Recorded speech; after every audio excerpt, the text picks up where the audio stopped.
The Cowboys will go to the Super Bowl. Is the SWBC Mortgage Dallas Cowboys Legends Show. Tony Dorsett has scored his first touchdown as a pro. Broadcasting live from the Cowboys Club at the Star in Frisco. Tony Hill, touchdown! Tony Hill! Brought to you by Geico. 15 minutes could save you 15% or more on car insurance. Mahindra.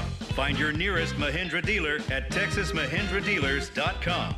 And by SWBC Mortgage. You support your team. We support your family. Your business. We support you. now your hosts, Mickey Spagnola and Bill Jones. It's Wednesday night at 7 o'clock, and you know what that means. It's time for the Dallas Cowboys Legends Show from the Cowboys Club at the Star in Frisco, Texas, home of your Dallas Cowboys. I am Bill Jones, along with Mickey Spagnola. And Mickey, this is the biggest week of the season for the Dallas Cowboys. Well, it's the biggest game of the season against Tampa Bay on Sunday at noon. That's the way I look at it, right? That's exactly right. Every week is the biggest game of the season, but this really is the biggest game now. You don't want to just prolong this thing getting into the last game of the season and give the Giants a reason to want to play, right? That's exactly right. Of course, the Cowboys can clinch the NFC East if they beat Tampa Bay. There are other scenarios that will clinch the East, but we're talking Cowboys legends and we're talking NFL legends this week here on the Cowboys Legends Show. Mickey, it is a real treat to welcome into the house a true legend, Mike Singletary. Welcome to the Legends Show, Mike. Hello. Great to be here. Thank you. Thanks for doing this. This is great, right? Great to have you here. See, I had to think outside the box. You a little did think bit. outside the box. And, you know, I'm assuming for Mike Singletary, who lived early on in Dallas and then moved to Houston, you probably grew up somewhat of a Cowboys fan, didn't you? A very big Cowboy fan. Very, Really? good. Yeah. Yes. Yes. Even while you were growing up in Houston, huh? Absolutely. Yes. Because... Well, you know what? I was a huge Roger Staubach fan. I thought Roger Staubach, when you had a quarterback like that, you always felt like you had a chance to win. So I really liked him. I liked his competitiveness. And, of course, Leroy Jordan and Bob Lilly, those guys, they were great. Mike Singletary, of course, Pro Football Hall of Famer with the Chicago Bears, College Football Hall of Famer with the Baylor Bears. At Houston Worthing High School, were they the Bears? No, we were the Colts. The Colts, okay. But grew up in Houston. Actually born in Dallas. Am I right? No, there? actually, I was born in Houston. Born in Oh, you Houston, were, but you lived okay. for a time in Dallas, right? Shortly, yes. Shortly, okay. And then got back to Houston probably. Yes. Okay. All right. Very good. Well, it's great to have you here. Have you been here to the Star before? Yes, I was here not long ago with a function for high school. Yeah. So that was pretty cool, but a beautiful facility. Right now, Mike Singletary, of course, you all know Mike Singletary coached in the NFL as well. Right now, you're the head football coach at Trinity Christian Academy. You're here in Addison. And also in the spring, you'll be the head coach of the Memphis franchise in the brand new Spring League, the Alliance of American Football, the Memphis Express, right? Yes. Yes. So that's filling up your time now, I bet, huh? Oh, yeah. It's been pretty exciting. So how did you get hooked up with Trinity Christian?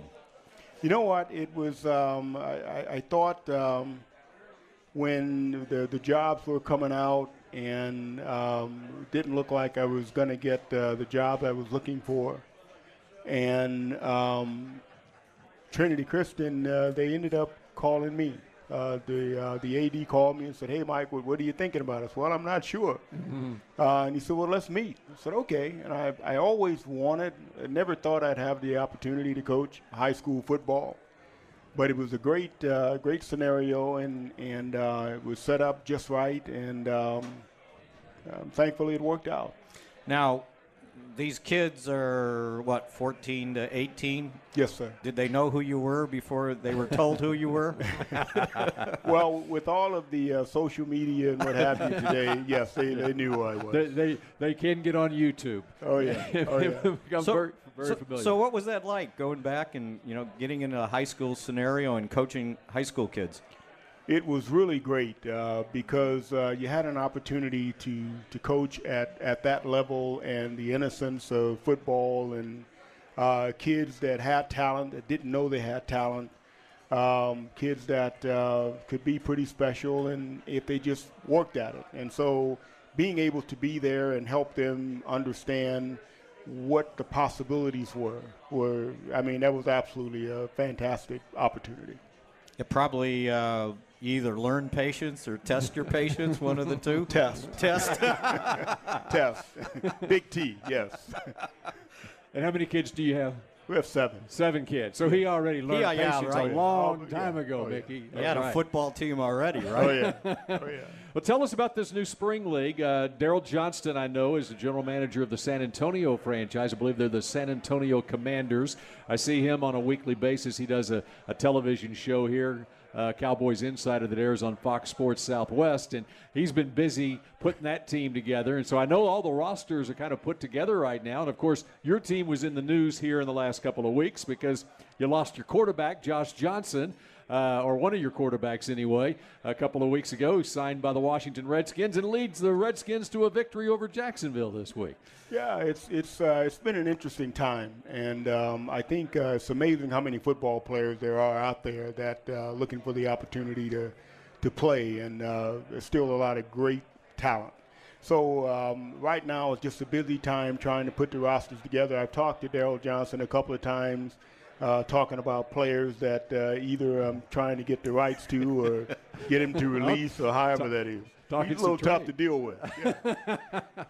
So, Mike, you said you're going to start up that first week in January. That first game's February 10th. So you got 1 month to basically put a football team together, huh? Yes, sir.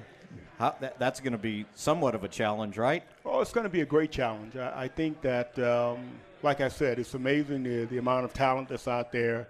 I think we have a coaching staff that'll do a great job of helping these guys develop the chemistry and really develop the atmosphere that we're looking for. And we should be on our way in a month. Do you think these guys are playing for they just want to love to play football, or are they looking for maybe to start a second chance for maybe somebody in the NFL to recognize them? I think both. I think, whenever you find guys that are still working out and they've been released from a team 2 or 3 years, but they still have the dream. They still carve out the time in their lives to one day do it again. And so to be in this situation, they're going to take every advantage of it. And so we're hoping that we can do everything that we can to help further their careers and take them to the next level. And, of course, a lot of the players in the league, fans are very familiar with a lot of these players who are college stars as well. I love the calendar as far as how the league is set up, because it starting playing games, training camp in January, games starting in February, and the season wraps up just prior to when the real NFL offseason begins, so they can catch on with an NFL team based on how they play in the spring, right? It's great timing. It's a great setup. I think the thought process is absolutely fantastic, so I'm excited. Did you need convincing to take that one, or did you say, oh, good, this is an opportunity I can keep my hand in coaching? Well, I felt that when I talked to Bill Polian was the one that called me and said, Mike, I want to talk to you about this new league. I know you want to coach, and I think this is a great opportunity for you to jump in it at this level. It's a professional team, and let's see where it goes. Are you interested? So yeah, let's keep talking. So it sounded like something that I'd really like to do. Talked to my wife about it, and felt really good about the opportunity. And it's a great match for your high school job, too, at Trinity Christian, too. Yes. You can coach them in the fall and then move on in the spring. Your coaching staff includes coordinators David Lee, who is a former assistant coach here on the Cowboys staff under Parcells going back a decade or so. And then Dennis Thurman is your defensive coordinator. Yes. Dennis was actually one of our Legends guests here earlier this season. Right. He's looking forward to it, Yes. So Dennis Lee, that one slipped by me. David Lee. David Lee. Yep. I ran into David Lee. I was working in Jackson, Mississippi, and he was at Ole Miss. Okay. As the quarterback coach. Right. Trying to think of the quarterback. It was something Austin. Pretty good quarterback, and then John Forcade. You might have remembered You're him. going He way ended back. up with the Saints there for Okay. mid '80s. But David Lee went way because he was an assistant with Bill Parcells at one time. Right. When they were, I believe, Vanderbilt. Okay. Yeah, that's going way back. Yeah. Wow. Yeah. And then so Bill went a ways, and Steve Sloan was the. Yeah, that's right. Steve Sloan went to Texas Tech, right? And Bill Parcells was his defensive coordinator at Texas Tech. Yeah, and he About the same time. You know what? It was about the same time Mike Singletary was playing at Baylor, probably your freshman year at Is Baylor. that right? I mean, I didn't you know were that. what, 77 to 81, 80? 87, 81. 81. Yeah. And I believe it was 1977. Parcells was the defensive coordinator at Texas Tech under Steve Sloan. And then he Had hit a good the year trail. that year, too. He hit the With trail. to Rodney get Allison to, at quarterback. Yeah. To get to Army, Really? right? Yeah. Didn't know that. Yeah. So how That's did right. you get to Baylor? You know what? It was the only school that would allow me to play linebacker. Seriously. That's the only Division I opportunity I had to play linebacker. What did they? So what was other your size coming out of high school? How much did you weigh? I was 5'11", it's about 220. Okay. Well, what was wrong with seems that? Prototype to me. What did they want you to play? Well, you know what? They had some pretty big guys at the time and thought that most teams thought, hey, you'd be a much better at a fullback or something like that, safety or whatever.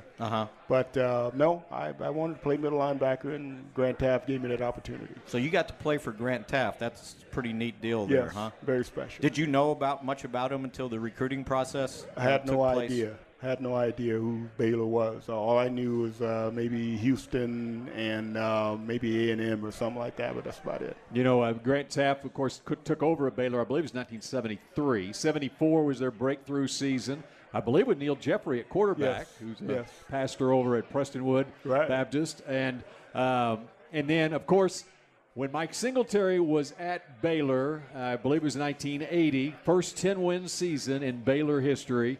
Mike was a 3-time All-Southwest Conference, 2-time All-America linebacker for the Baylor Bears. But the impact that Grant Taft had on you must have been immense. It was tremendous. He was a wonderful role model, father figure, all of those things. And, of course, coming from a broken home myself, it was just an absolute wonderful time in my life to find someone that I could really emulate and talk to about certain things that young men need to talk about. So it was a great time. And then you end up, 1980, you ended up winning the Southwest Conference title? Yes, sir. That was, I don't know if they had won it previously or. 74. 74. Yeah. 74 was? Right, yep.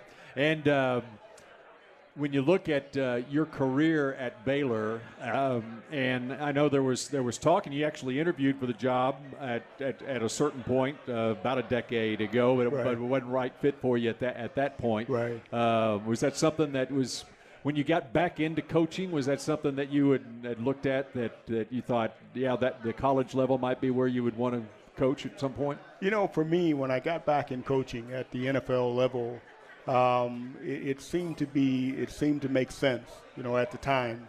College is kind of a different game. It's more of a fast-paced game. It's more travel. It's more recruiting and things like that. So I thought I'm not sure if that's it. But when Baylor came open, thought maybe the opportunity would present itself. Mike Singletary at Baylor. Remember what the record was for tackles in a game? Mickey, have you heard this? I believe I have. How many tackles? What's 35? 35, I think multiple times. 35 tackles in a game.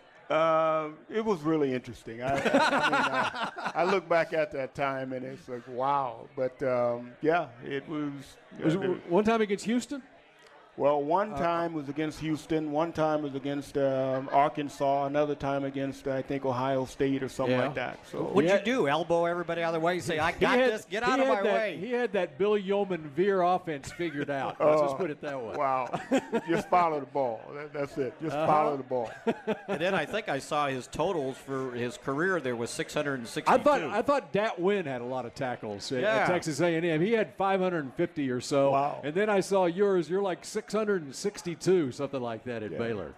Which was a record. I'm guessing it still stands. Probably.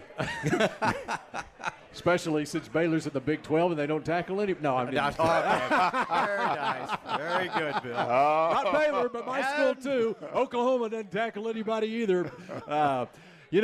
Two-time winner of the Davy O'Brien Award, too, back when the Davy O'Brien was not the National Quarterback Award, but went to the top player in the Southwest region of the country, I believe. Yes. You ever make it back for the Davy O'Brien ceremony? I have a couple of times. Yeah. I've been back. Yeah. Did you surprise yourself with the success you had at Baylor, or when you got there, you going, okay, I got this? Obviously I wanted to be the absolute best that I could possibly be, and so I always set high goals. I always believed that if I had the opportunity, I could do it. And, of course, Grant Taft gave me that opportunity, and I made the most of it. And that's kind of, the story of my life. All right, we're just getting started here with Mike Singletary. Danny Sarek has a wireless microphone. Those of you in attendance here at the Cowboys Club, surely there are some Baylor Bear fans in the house. Maybe some Chicago Bear fans have filtered in too. We go down memory lane with Mike Singletary in just a moment here on the Cowboys Legends. Back to the SWBC Mortgage Dallas Cowboys Legends Show. Broadcasting live from the Cowboys Club at the Star in Frisco. I'm Samurai Mike, I stop 'em cold. Part of the defense, big and bold. I've been jamming for quite a while, doing what's right and setting the style. Give me a chance, I'll rock you good. Nobody messing in my neighborhood. I didn't come here looking for trouble. I just came to do the Super Bowl shuffle. Oh, yeah, the Super Bowl Shuffle, 1985 Chicago Bears, one of the greatest football teams in National Football League history, went 15-1, of course, won the Super Bowl that year, and Mike Singletary, our Cowboys Legends guest, was the NFL Defensive Player of the Year that year. One of two times in his career he was the NFL Defensive Player of the Year, featured in that Buddy Ryan 46 defense. And what a season that was, and what a Super Bowl shuffle that was, Mike Singletary. Mike was telling us, shut that off when he heard that being played. That was the voice of Mike Singletary there. You mean you don't listen to it once a month? Oh, man, I tried to burn every one I could find. That was one of the greatest things ever. I would think that verse probably reverberated in your head for quite a while. He had just gotten it out of his head, and we just put it right back in. Yeah, it was a lot of fun to do. It brings back a lot of great memories. We did that video after we lost to Miami on Monday Night Football. So that next day we had to do the video, and a lot of guys were not in the mood to do it, obviously. But it was great because it really helped us to get focused. We got the loss behind us, and we started thinking about what we had before us, and just got back to work and left that day after doing the video. We were in a great mood. We're having fun, and it was really a wonderful thing for us to do. And you guys did it for charity, right? We did. The proceeds? Yes. For Feed the Hungry. Feed the Hungry. The south side of Chicago. Yeah. What a defense that was. Number one defense in the National Football League that year. Number one against the run. Number 3 against the pass. And how about playing for Buddy Ryan in that defense? It was great. Buddy was definitely before his time, and just did a tremendous job of having us understand what we had to do in order to win and in order to play great defense. So it was definitely a team concept. Everybody had to do their jobs. And Buddy was just very demanding in terms of how we went about doing those jobs. So it was great. Mike's career sort of crossed paths with guys here that played or coached with the Dallas Cowboys, because I think your first year, your rookie year, Neil Armstrong was the Bears head coach, right? Yes. And he then eventually came back here as an assistant personnel guy. And a great guy, by the way. Oh, yeah, very much so. And then Ditka takes over, right? Yes. What was Very that? different. What was that? I was going to say, what was that like? He's quite different than Coach Armstrong. Yeah. Ditka just brought about a whole new level of passion and energy and frustration for the players. But it was the best thing that ever could have happened to the Bears. It came at a great time. He definitely knew what the Bears were all about. He knew the culture that we needed to have there and the vision. It was a great moment for Chicago and absolutely for our team. It was wonderful. And for those of you who may need a little history lesson, Mike ended up playing with the Cowboys for, 3-4 years before he became Mike Ditka, before he became an assistant coach and was an assistant coach here for like 9 years. Right. I got a feeling not much of Landry rubbed off onto him, though. The funny thing about Coach Ditka is he really tried. He really tried to change. I mean, I would go into his office and he would have 10 books on his desk and tapes about how to talk so people listen, how to communicate with love, how to speak encouragingly, and all those things. And anytime I walked in his office, he would knock them all off the desk and say, "What do you want? I'm busy."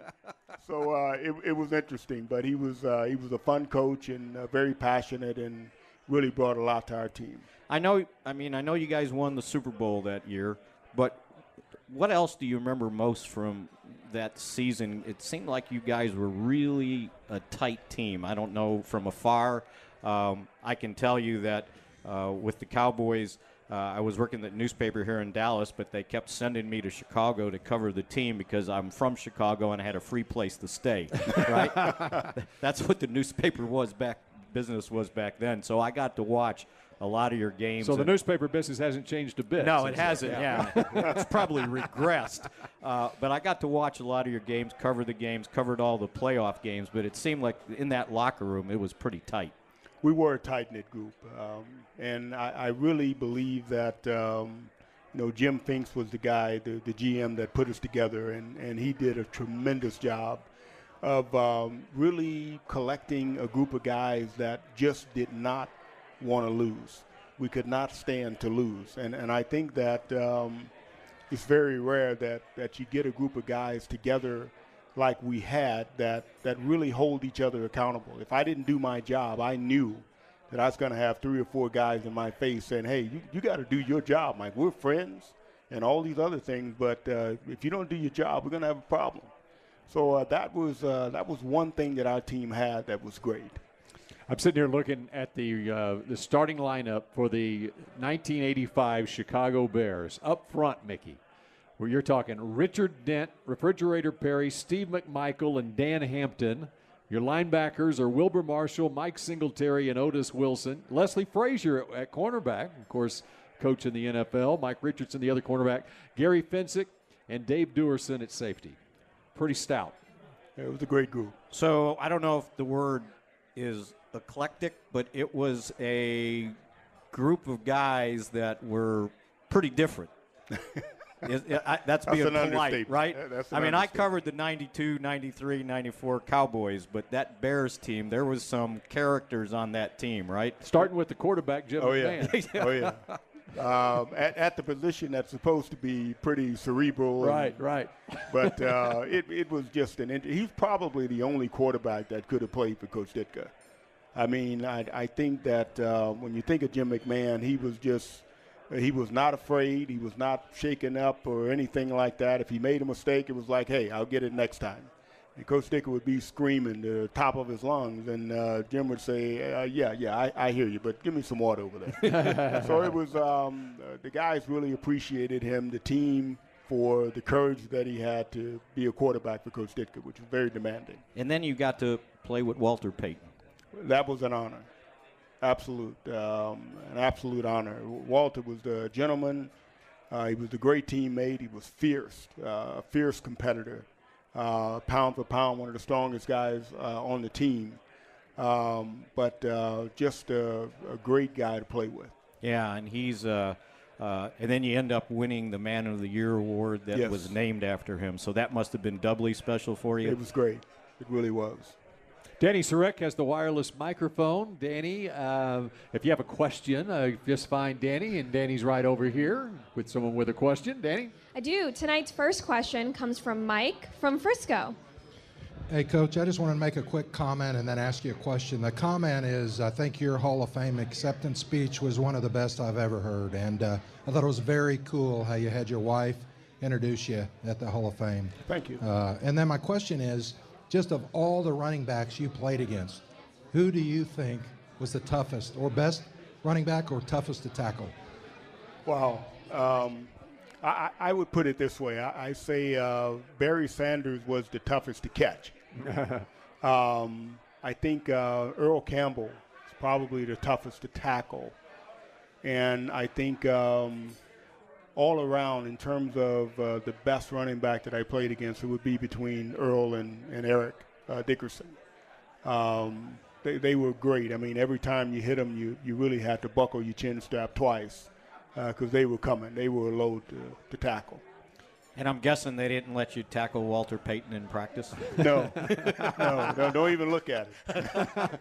By the way, those two of those names you mentioned there, Eric Dickerson and Earl Campbell. Ezekiel Elliott, Gil Brandt had this note today. He tweeted out, Ezekiel Elliott is on pace to become just the fourth running back since 1932 to lead the league in rushing yards per game for 3 consecutive seasons. And the other 3 to do it, Earl Campbell, Eric Dickerson, and Jim Brown did it twice. Wow. So that's some pretty good company right there. Every time I think I find some great stat, Gil Brandt does you one better. Yeah, that's exactly right. How does he do that? Yeah. Well, he's Gil Brandt. Yes, and I know. That's why he's going to join Mike Singletary in the Hall of Fame here in a couple of months. All right, we continue with Mike Singletary on the Cowboys Legend Show in just a moment. Back. It's a touchdown. It's a touchdown. Oh, Big Ben struck midnight. To the SWBC Mortgage Dallas Cowboys Legends Show. Broadcasting live from the Cowboys Club at the Star in Frisco. SWBC Mortgage. For more than 40 years, SWBC has been helping people, companies, and financial institutions prepare to win in Texas and across the country. Visit SWBC.com to learn more as we welcome you back here to the SWBC Mortgage Legend Show here at the Cowboys Club at the Star in Frisco. Bill Jones along with Mickey Spagnola and our special Legends guest, former Chicago Bear great, 10-time Pro Bowler, 8-time All-Pro linebacker Mike Singletary, as we take a trip down memory lane with Mike Singletary. And Danny Sarek has the wireless microphone. Let's check in once again with Danny to kick off this segment. Danny? Mike, your next question comes from Greg from Dallas. Hello, Mike. Full disclosure, I'm a huge Cowboys fan, but growing up, I served in the Canadian military. You have a huge fan base in Canada, by the way. And this roommate was a hardcore Chicago Bears fan. They would brag about how great Mike Singletary was. And so my question to you, and actually it's his question to you because I texted him before I came here. He wanted to know, based on the defense, the amazing defense you played in, and what you're seeing right now, do you see glimmers of this Chicago defense coming back to the greatness that you once played in? Well, I think what I see now, I see a hunger. They've got some playmakers on defense. Khalil Mack is just playing out of his mind, and I think the rest of the defense is chiming in. I think he was sort of like a match that just created a spark when he got there, the way he played. And when you have great players, it sparks other players to play great. And so I think that's what's really exciting about the Bears defense and the Bears team. And, of course, the Bears clinched the division for the first time since 2010 this past weekend. That brings back some fond memories for you. Yeah, it's really great to see. It's great for Chicago. I'm excited for the city and the team. It's been a while. They've been through some tough years, and to see them excited, and it's the way they're winning games, playing great defense and controlling the ball and doing smart things on offense. So it's a great combination. And with a young quarterback, right? Yes. Which is usually a hard thing to do. Absolutely. But like I said, when you're playing great defense, it allows you to keep your quarterbacks at bay. You know, they don't have to do risky things, silly things, and get the team in trouble. So that's a good thing.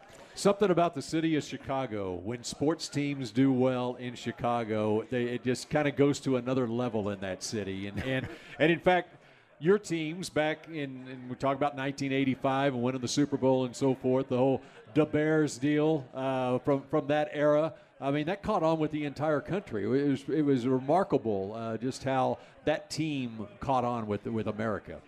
Well, it was an interesting time, and we definitely had some guys on that team that were wow, just their character, their thought process, the things they would say. It was pretty crazy. I mean, it started with Fridge and of course McMahon and then Walter and Steve McMichael. I mean, the list goes on, but it was definitely a very special team. I mean, I'm looking at the scores of the games from 1985. And of course, everyone here remembers the game at Texas Stadium. I remember one of them. Try to forget them. Try to forget that one, which was 44-0. And the next week, you beat Atlanta 36-0. But in the playoffs that year, there were two shutouts, 21-0 and 24-0 shutouts, and then beat New England 46-10 in the Super Bowl. That defense had to be one of the best defenses in NFL history, and especially doing it when you did it in the postseason as well. Well, it was, like I said, it goes back to Buddy Ryan. I think that we were talented, but I think Buddy really instilled excellence in all of us in terms of how to go about playing the game and the way we had to play together. And it was definitely a team effort every time we went out, and everybody had to do their job.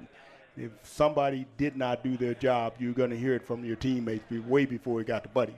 So that's what made that team really special, the accountability that we had amongst each other. You know, you look at this year in the NFL, and especially the first half of the year, especially, quarterbacks, there were more 300-yard passing games than I think we've ever seen. We're getting into December now, and defense is starting to take over again. We haven't seen 54, 51 games in December. In fact, of course, Cowboys got shut out in Indianapolis the other day, but the scores are lower. When you look at what's happening in football with the offenses today, what do you think, not only on this level, but it's a trickle-up effect from college on up to the NFL now with these offenses? Well, I just think that the rules of the game continues to change the game. It's really interesting how when you begin to think about safety and you think about the whole concussion issue, you think about the value of what quarterbacks are making at the NFL level and how that really trickles down to the fans and how many people come to the games when you're not doing well. So it all goes together. I think some of the rules that they're making are good rules, and there are just a few of them that are just kind of need some help. But as far as the game itself, I think that we just have to figure out that, hey, defenses do win championships, and that is important. And we just have to keep continuing to find ways to win on defense. Do you see some of the teams using the principles of that 46 defense even today now? Or have people gotten away from it? I think people have tried to do it through the years, but it's a defense that it really requires a lot of discipline. And, in today's game, sometimes you don't find that type of discipline. But really, if just a few things are off, and then the 46 looks really bad. So it comes down to the team concept and unselfish players. So finding that many guys that are unselfish and playing together and playing to win, it's tough to find. So help me with my history. When did Buddy Ryan get to the Bears? Was he there already when you got there, or did he come afterwards? Do you remember? He came with Neil Armstrong. I think. He did? Okay, yes, so they came from Minnesota together, I believe. Okay, all right. So what did you think of that defensive style when you got there? Because I'm assuming you probably hadn't been familiar with it playing at Baylor. Well, when I first got to Chicago, there really wasn't a 46. We were playing a base 4-3. And we played over and under, and that was pretty much it. And actually, Buddy had kind of discovered the 46 a couple of years before I got there. All the linebackers were hurt, and he had to use DBs as linebackers. So that's kind of how the 46 came about. And then that year, when I started asking Buddy, what can we do to make our defense more simpler, he just kind of we started playing the 46 a bit. And along with the over and under, and the chemistry of the team really fit the 46. We had great guys up front. We had linebackers that could run and cover. And we had DBs that had good hands and good instincts. And it really fit the 46, and that's kind of what you have to do on the 46 defense. Named after Fensick's number? No, actually, who was it? Doug Plank. Doug Plank. Yes. That's right. Yeah. Okay. Very good. You know, you talk about discipline in the 46 defense. When I think about Landry's flex defense, and I talked to Randy White about it on a regular basis, he would get frustrated as a defensive player because there were certain things he had to do to fit that Landry wanted him to do in the flex defense, and that was a key to the success of the doomsday defenses of the 60s and 70s. Well, I think when it really boils down to it, all great defense is about discipline, and all great defense starts up front. And if the guys up front are not playing, I don't care how good the linebackers are, I don't care how good the DBs are, I don't care how fast they are. If the guys up front are not playing disciplined football, it's going to be a trickle-down effect. And before you know it, the safeties and the cornerbacks have more tackles than the linebackers, and that's not a good thing. Yeah. So I looked up. It looks like you played with the Bears. You played the Cowboys 6 times during your time there. How did Ditka look at that game any differently because he was going up against Landry in the 80s? Did he? And I was wondering how he reacted after you beat him 44-0. I think Coach Ditka had such admiration and respect for Tom Landry, very much like how I felt about Coach Taft. Tom Landry had definitely had an effect on him, a major effect. So when we played the Cowboys, it wasn't something that Coach Ditka really thought about, but we knew how much he wanted to beat the Dallas Cowboys team. And he always said, in order for us to be considered a great team, we have to beat a great team. And I think we lost to Dallas more than we beat Dallas, my time at Chicago. And it really said something when we could go out and beat the Cowboys. Because I think at one point you beat them 3 times in a row, but early they were beating you guys, and then they broke that streak in that 91 playoff game at Soldier Field. Yes. You remember much about that? That was kind of the end of your career, but you played one more year. But the Cowboys were just kind of an upstart team at that point. They were an upstart team, but they were a team that was discovering who they were. And there was an identity there that they came to Soldier Field with. And it was a tough game. They ended up winning that year. 17-13, I believe it was. Yeah. All right, we continue with Mike Singletary on the Cowboys Legends Show in just a moment. Back. It's a touchdown. It's a touchdown. Oh, Big Ben struck midnight. To the SWBC Mortgage Dallas Cowboys Legends Show. Broadcasting live from the Cowboys Club at the Star in Frisco.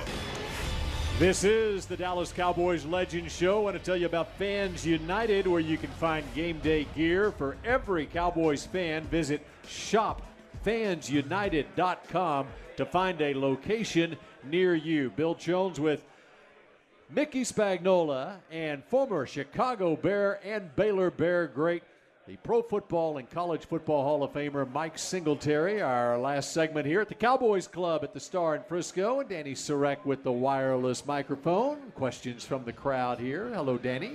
Guys, it would not be a weekly radio show without our question from Driscoll from Frisco. Hey, Mike. So my company, we're out of Chicago, and I want to tell you, all the people in my company in Chicago there was never a better defense in the history of the NFL than your team in '85. But what did you have anybody that you felt like mentored you or that really helped you out up there? And it's hard for me to believe anybody could mentor you, but who was the guy that was your connection on the team on the defense? Was there somebody that's special that really you attributed some of your success to? Well, I could honestly say this. When I was at Baylor, Corky Nelson was my linebacker coach and defensive coordinator.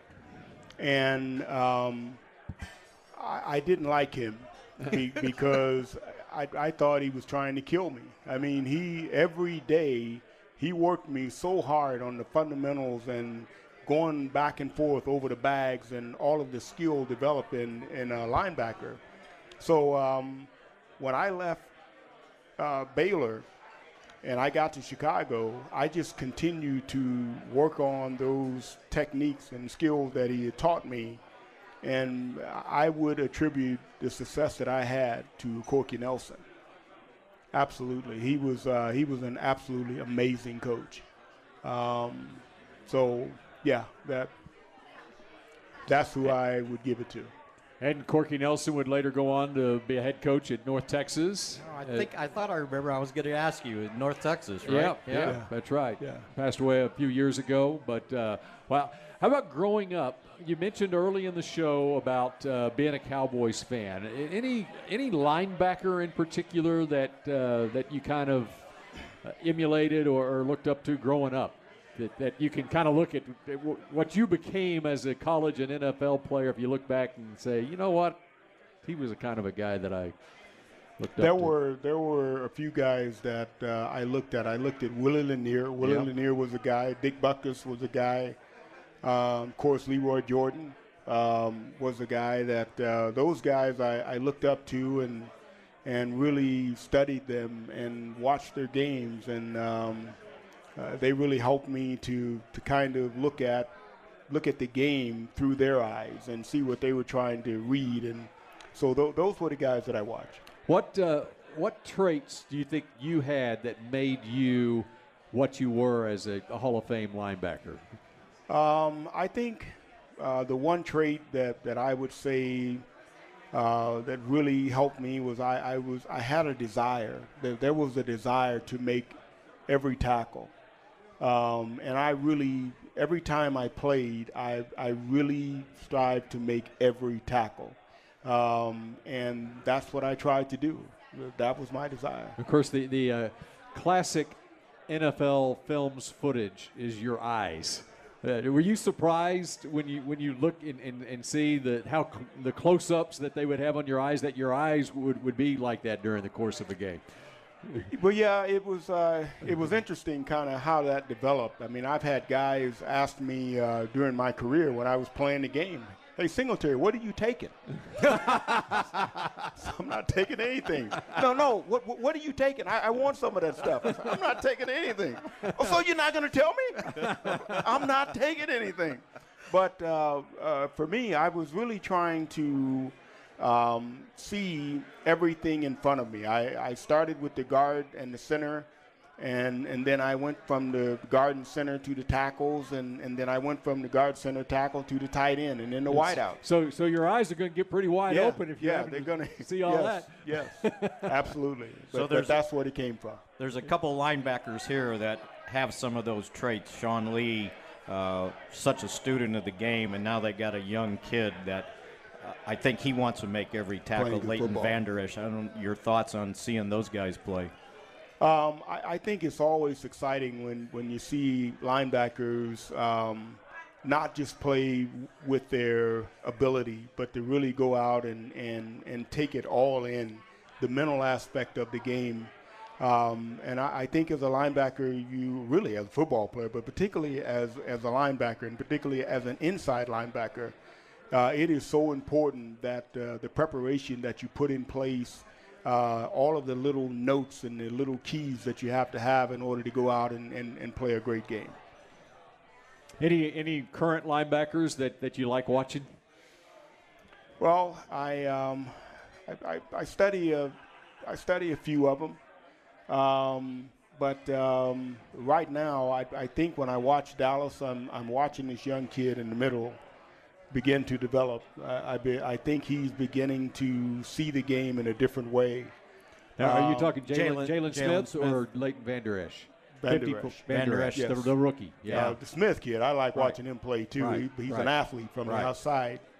But I really like the fact that it seems like he's trying to take his game to another level, and I hope he continues to do that. Now, there was comparison is probably too strong of a word, but when he was drafted, he's got the build of an Urlacher, okay, and in that defense, and he has shown signs of it during his rookie season. Do you see some traits there that remind you of that Chicago Bears linebacker? I would say this, before I start comparing him to guys, because Urlacher's an all-pro and Hall of Famer and all of that. I just hope that he can continue to develop and just continue to work and hone his craft. And people don't start trying to make him something that he's not. Let him just continue to take his steps, and he'll get there. What's so impressive about him, one of the things that's impressive about him is making the transition so quickly, really with just 1 year of college football under his belt. And I don't know if you're familiar with his history. He played 8-man football in Idaho in high school.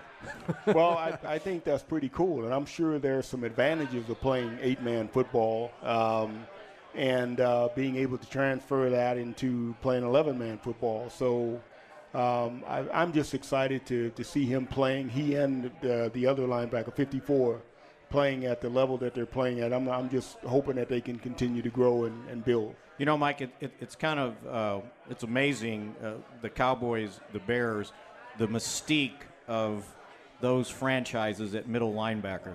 I mean, you foul, and the guy, Urlach fouls you, and here with Leroy, and, the guys that played linebacker here, middle linebacker, it's pretty amazing. You probably got to appreciate the fact that you were part of that lineage. Yeah, it is. It's I remember when I first got to Chicago and I met Dick Buckers for the first time. Really special. So just continue to build that legacy. And Urlach, I'm very proud of him. And now some of the young guys going on.